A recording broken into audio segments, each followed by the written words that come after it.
Julie Day, Aspipreneur, back again. Today I'll be talking about meltdowns, what they are, what triggers them, and how it affects an autistic. So what are meltdowns? Well, first of all, they're not tantrums.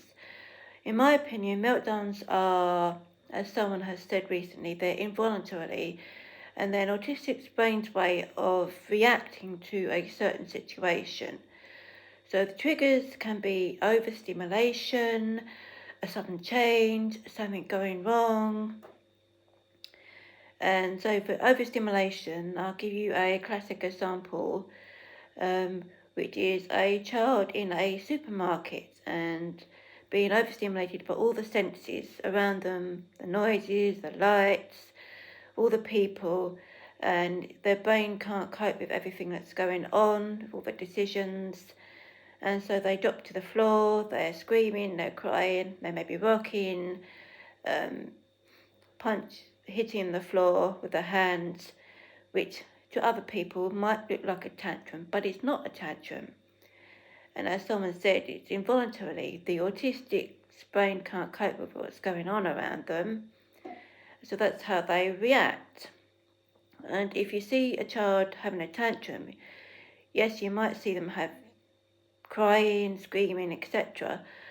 But you might also see them watching around them, see if somebody's watching them. And an autistic child having a meltdown doesn't do that. They're more concentrating on themselves and what's going on with them and their brain. So they're the triggers, and I'll give you examples of triggers for me over the years and how I've reacted, which is mainly to cry. So scenario one, I'm going back to my teenage years because that's when I remember having meltdowns first of all. And I was really into doing cross-stitch tapestries. And I know that a shop locally, about a 15-minute bus ride away, sold materials that I needed. So I decided to go shopping on my own. So I went to the shop. I was in the shop, I picked up all the materials that I needed. I went to the counter to pay for them, only to discover that the amount they came to, I didn't have enough for.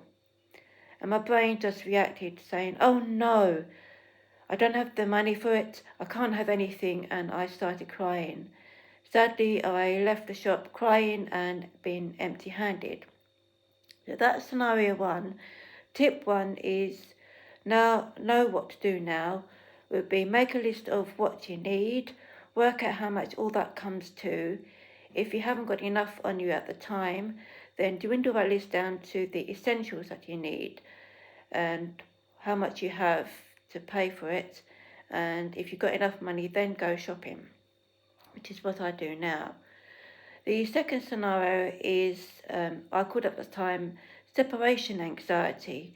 Is when my mum and I first went to the big local supermarket and I got nervous and we were just about to start shopping and I said, Mum, I need to go to the toilet. So I went to the toilet, I came out of the toilet and Mum wouldn't be at the aisle where I left her. My brain would think, where's Mum, I can't find my Mum, where is she, how am I going to get home? And I sort of end up walking about the hours, crying, where's Mum, and we would end up meeting. And so after a few times, we worked out what I did is if I needed to go to the toilet, I'd go to the toilet, and then we would meet at a certain point in the middle of the supermarket by a certain aisle, and this did work out, right? So I'll go to the toilet, come out, go to that certain point, wait until I saw Mum and we meet up and continue shopping. The third scenario is I hate being late for appointments. I really do. Especially hospital appointments. And in this one occasion, I was late because the hospital transport was late arriving at my house than I expected. Because that was late arriving where I was, it was late arriving at the hospital where it dropped me and the other patients off. And by the time I got to the department, I was 10 minutes later than my appointment time. I explained to the receptionist why I was late, and she said, "Oh, I've got to speak to the scanning team because I was due to have an echocardiogram because it was the heart department."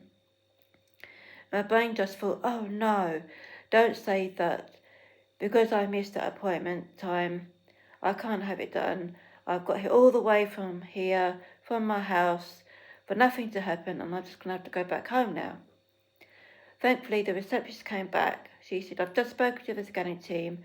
They've got an appointment free in half an hour's time if you could wait." So thankfully, I did wait, and I had the echocardiogram. I had also had an ECG, and what I was really, really grateful for was when I did get to see my nice lady heart consultant. She said to me, "Julie," she said, "whatever time you arrive here, even if you are late, I will always see you." And I was just so grateful for what she said.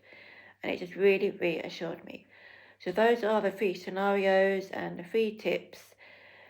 And the third tip was, if you know you're going to be late for a hospital appointment time, and you have your appointment letter with you, that should have the phone number of the department you're going to.